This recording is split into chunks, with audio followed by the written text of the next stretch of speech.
and their interactions with their neighboring nomadic tribes. And here we have mat weight. During the Qin, people still sat on floor mats, and or rather than on chairs. So weights such as these were used for keeping floor mats in place, preventing it from curling. And then most mat weights of this period were made of bronze, and they are often designed in animal motifs, including bears, tigers, deer, and tortoise. And this crouching tiger with its hind leg tucked under its body and its front paws resting on the ground is very realistically modeled. Despite its well-worn features and the flaking gold coating, the tiger still shows its majestic spirit. This little gold tiger, it's very small, but it still captures the fierce spirit. As you know, tiger is the king of beasts in China. So it's with its teeth, open mouth, and it's a very nice piece. And this is my favorite. Tiger with the cub. Unfortunately, Li Jian and me tried very hard. We couldn't get this piece. And this is a very rare subject in artifacts, and also it's a very realistic and lively depiction of a tiger with its cub holding its cub in its mouth, and the cub is turning its head toward its mother, showing an intimate bond. And this sensitive depiction of the intimate moment and loving relationship between mother and child shows a time of close observation of wild animals in nature. And as you know, it's very hard, this is a scene very hard to see, to find. And also, it's a very dangerous scene to intrude upon. If a hunter intrudes upon this, because the mother's strong protective instinct, it's extremely dangerous. Next, I will talk a little bit about agriculture. Archaeological findings reveal that agriculture played a very important role in Qin society's livelihood. And here in the show, you have a model of a granary, which is modeled after a Qin farmhouse. And here, there's a silkworm. This is a very interesting one. It's small, but as you know, China, the Chinese were the first to produce silk. And according to our archaeological findings and ancient records, we know that the silk cultivation in China can be traced to as early as 5,000 to 3,000 BC.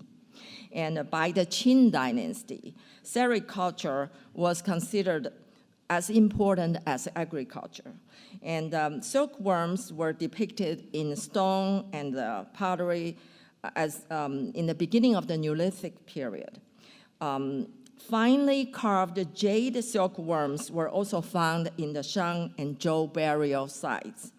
And here, this one is very realistically depicted. You can see with its eyes half open, its head raised, and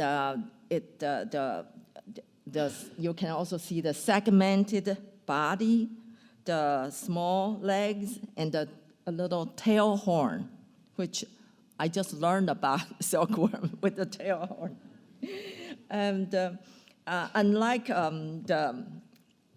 the other objects, but this one is particularly interesting. I'm really glad we could get this. And then, in addition to silkworms, the Qin also they raised water birds and fish. Here, you know these bronze 46 life-sized bronze water birds were excavated in a Qin tomb site. And there are 6 cranes, 20 swans, and 20 wild geese. They were very neatly lined up along a carefully constructed small replica of river with wooden banks on the sides. And unlike the early ancient Chinese ritual bronzes, these bronze water birds convey a sense of vitality with remarkable realism. All the birds you can see in different poses. Some are standing, some are walking, some are bending, looking for food, some are sleeping. And I have some details. This crane, you can see, captures the moment when it has snatched up a little worm with its beak. I think you can see that. In the exhibition, this piece is a wild geese, or swan goose, officially. It's a swan goose. And some special expert can identify, because it's so realistically depicted, they can recognize this is the kind of species of swan goose that's native to Mongolia, and it's typically large in brown or white color, and they migrate southward to China in the winter. So that's how precise this depiction. And the fish. You can see this also in our exhibition. This is a toy bell. It's the toy bell. Typically, it's made by inserting a small stone between 2 halves of molded clay, and on the top you can see it's decorated with 3 swimming fish. And in the center, you see a 4-petal flower and the wave pattern around the rim. And the whole design appears to be a vivid depiction of the aquatic world of fish in a pond. And next, I would like to talk a little bit about the religious and philosophical belief and the concept of nature of this time. From the late Zhou to the Qin, the major belief is the yin-yang and 5 phases cosmology. This is very essential to early Chinese art and culture. The Qin has assimilated many aspects of Zhou culture, including this yin-yang cosmology and concept of nature. The yin-yang concept developed into a philosophical school in the Warring State period, pre-Qin. And by the 3rd century of Qin, the principle of yin-yang was a fundamental concept in Chinese culture. And according to this yin-yang cosmology, all events proceed from the 5 phases of metal, wood, water, fire, and earth.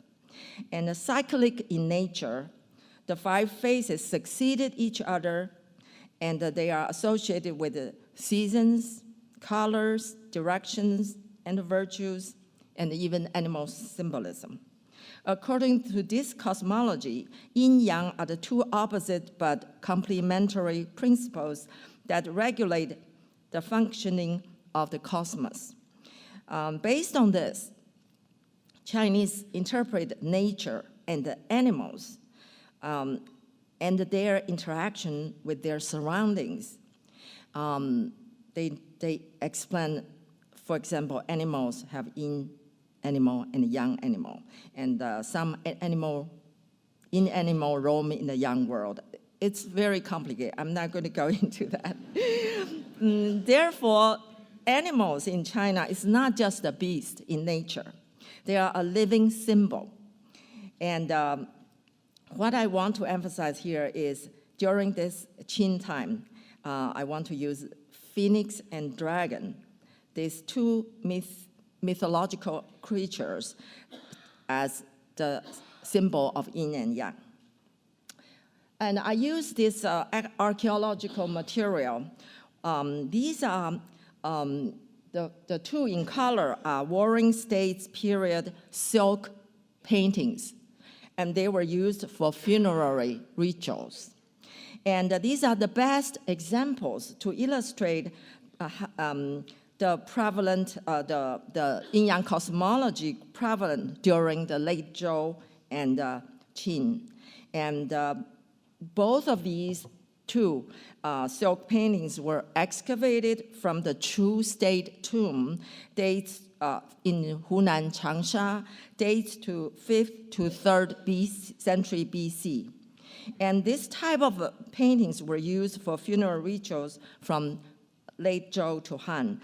Typically, they depict the soul's journey after death. You know, the Chinese believe they have two souls, the yin soul and the yang soul. On one of the banners, the middle one, you can see a male, the tomb owner, in a robe, holding a sword, and tethered to a sailing dragon. And a fish on the lower left indicates the water underneath.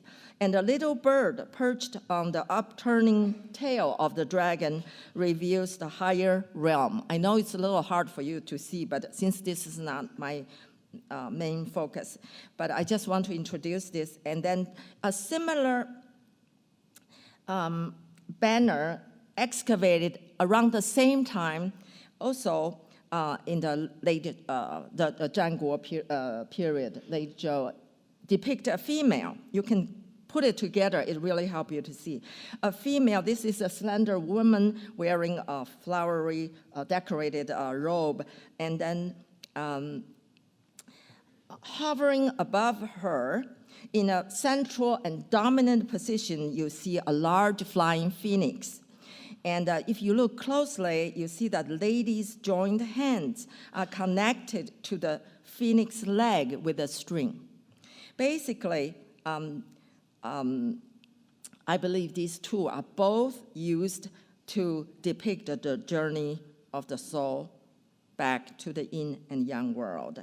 And they both illustrated the death myth based on this yin-yang cosmology. The artist included both the yin and yang animals, the phoenix and dragon, in each banner, and also identify the gender of the deceased by highlighting the yin or the yang animal, making it larger. And therefore, the phoenix dominated in the banner of female, and the dragon dominated in the banner of the male. From these two banners, and combined with the later Han banner, we learned that during this time, people believed that the yin-yang aspects of the departing soul would eventually journey back to the yin-yang essence of the universe, which is the sun and the moon.